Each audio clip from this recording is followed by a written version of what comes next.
भारत ने एक बार फिर से पड़ोसी को टेंशन दे दी है। पड़ोसी को 2 डिजाइन भेजा है और इस डिजाइन से पड़ोसी पूरा टेंशन में आ गया है। जानेंगे क्या है मामला। 1960 में की गई गलती को कैसे सुधार रहा है भारत। जहां एक तरफ ये सब कुछ हो रहा है तो वहीं भारत तो कमाल ही कर देगा।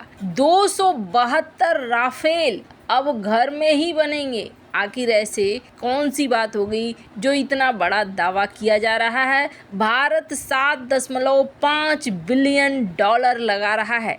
जानेंगे जियोपॉलिटिक्स में क्या कुछ चल रहा है। आइए जानते हैं इन खबरों को विस्तार से। 1960 में भारत ने एक गलती की थी। हालांकि भारत से ये गलती करवाई गई थी, ये भी कह सकते हैं आप। जो सिंधु जल समझौता है, पहली बात तो ये वर्ल्ड बैंक की एंट्री काहे को हुई थी ये समझ में नहीं आता है। वर्ल्ड बैंक का 2 देशों के बीच सीमा विवाद या फिर जल विवाद से क्या लेना देना था। इसकी एंट्री होने का कोई सवाल पैदा नहीं होता है। कहते हैं जिसका काम उसी को साजे।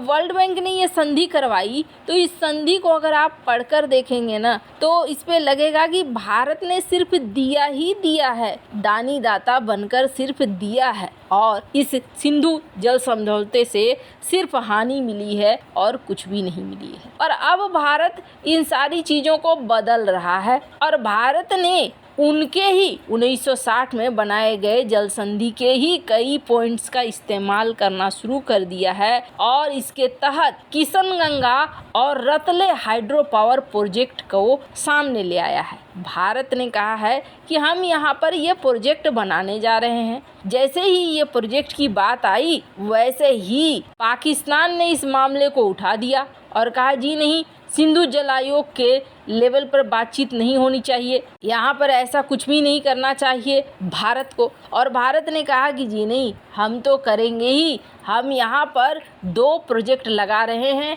एक 624 मेगावाट वाला और दूसरा 540 मेगावाट वाला, और हम तुम्हें भेज रहे हैं डिज़ाइन। आपको बता दें इससे पहले भी दोनों तरफ से प्रतिनिधिमंडल बैठे, बाहर वर्ल्ड बैंक को भी घसीटने की कोशिश करा पाकिस्तान ने, पर मामला भी अटका पड़ा है। इन सब के बीच में भारत ने भेज दिया है डिज़ाइन कि देख लो, यही डिज़ाइन हम बनाने वाले हैं। जो हमारी 2 पनबिजली परियोजनाएं हैं उसका डिज़ाइन कुछ ऐसा ही रहेगा। अब ज़रा सोचिए, ये तो बात हो गई जलाने वाली। तो आपको बता दें ऐसा नहीं है। नियम है, अगर भारत कुछ बदलाव करेगा तो उस बदलाव के तहत उसे साझा करना पड़ेगा और इसी नियम को मानते हुए भारत ने डिज़ाइन भेज दिया और कहा कि देखो, जो नदी पे हम बनाने वाले हैं, चिनाब नदी पर, उसका डिज़ाइन कुछ इसी तरीके का है। पाकिस्तान ने बोला जी नहीं, ऐसा नहीं हो सकता है, आप ऐसा नहीं कर सकते हो, इसमें आप सिपलवे, इसमें आप फ्री बोर्ड, पौंडेज ये सब इस्तेमाल कर रहे हो, ये सब कुछ नहीं होगा। मतलब साधारण शब्दों में कहें तो पाकिस्तान नहीं चाहता है कि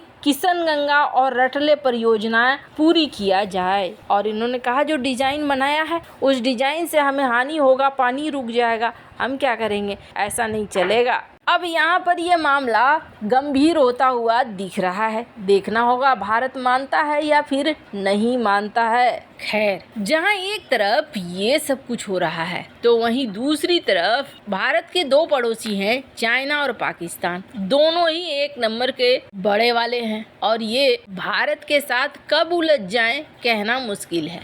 ऐसे में भारत को अपनी तैयारियां करनी है, लेकिन कम खर्चे पर तैयारियां करनी है। इतना ज़्यादा खर्चा नहीं कि अपनी तैयारियों में ही अर्थव्यवस्था का बैंड बज जाए। आपको बता दें इस वक्त जिस तरीके से पूरी दुनिया में आर्थिक मंदी छाई हुई है, उसके बावजूद भारत अपने आप को बचाकर अपना घर चला रहा है और न सिर्फ घर चला रहा है बल्कि ग्रोथ रेट को मेंटेन करके चल रहा है। इसके पीछे सबसे बड़ी कारण है कि इकोनॉमी को लेकर एक अच्छी सोच। इस वक्त अगर आप मीडिया को देखेंगे, हर जगह यही कहा जा रहा है कि दुनिया भर में आर्थिक मंदी आ रही है, समस्याएं आ रही है, लेकिन भारत अभी स्थिर दिख रहा है। कई ऐसे संस्थान हैं जो कह रहे हैं कि आने वाले समय में भी भारत सही ही दिखेगा अगर सब कुछ ऐसा ही चलता रहा तो। ऐसे में भारत पूरा अपना विदेशी मुद्रा भंडार निकाल कर खर्च नहीं कर सकता है जिस तरीके से जापान कर रहा है, अमेरिका कर रहा है। पर भारत के लिए इस वक्त सबसे ज़्यादा जरूरी है भारत की वायुसेना, और भारत की वायुसेना के लिए भारत को चाहिए फाइटर जेट। अभी 114 फाइटर जेट खरीदने की बात चल रही है, लेकिन ये बात अभी बातचीत लेवल पर ही है, न तो फाइनल हो पाया है कि भारत राफेल लेगा, F-18 लेगा या क्या लेगा। और इस बीच अगर फाइनल हो भी जाता है तो ऐसा नहीं है कि भारत ने आज फाइनल किया और कल फाइटर जेट आकर दरवाजे पे लग गए, उसमें भी वक्त लगेगा। ऐसे में भारत अब अपने जो पहले से पड़े हुए फाइटर जेट हैं उनको अपग्रेड करने की सोच रहा है। आपको बता दें, भारत में एक बहुत बड़ी संख्या में सुखोई विमान हैं और ये सुखोई विमान करीब 272 की संख्या में बताया जाता है। ये बहुत बड़ी संख्या में भारत ने खरीदा था और आपको बता दें अभी भी भारत सुखोई विमानों पर बहुत भरोसा करता है और यही वजह है कि 12 और सुखोई विमानों को खरीद रहा है भारत। स्क्रीन पर आप एक आर्टिकल देख सकते हैं। China 500 J-20 stealth fighter jet तैयार करने की बात कर रहा है 2035 से लेकर 2038 तक। ऐसे में भारत को लेकर भी सवाल किए गए कि भारत की तैयारियां क्या है, क्या भारत पूरी तरीके से तैयार है चाइना को हैंडल करने के लिए। इतने बड़ी संख्या में विमानों को बना रहा है तो इसके लिए भारत ने अब यही सोचा है कि सुखोई विमानों को अपग्रेड कर देना है और सुखोई विमानों को इस तरीके से अपग्रेड करना है कि ये करीब करीब राफेल के पास पहुंच जाएं इनके फीचर। यूरेशियन टाइम की ये रिपोर्ट देख सकते हैं आप, जिसमें कहा जा रहा है कि भारत $7.5 बिलियन लगाने को तैयार है और ये भारत लगा रहा है अपने सुखोई विमानों के बेड़े को अपडेट करने के लिए। और कहा जा रहा है कि ये जो अपग्रेड करना होगा ये एवियोनिक्स में, रडार में, इलेक्ट्रॉनिक वॉरफेयर सूट अपग्रेड, ये सारी चीजें की जाएंगी। हाल फिलहाल में सुखोई विमान के साथ कई तरह की मिसाइलों का परीक्षण किया गया, जैसे कि ब्रह्मोस, अस्त्रा, और आपको बता दें ये भी कहा जा रहा है कि आगे सुखोई 30 MKI में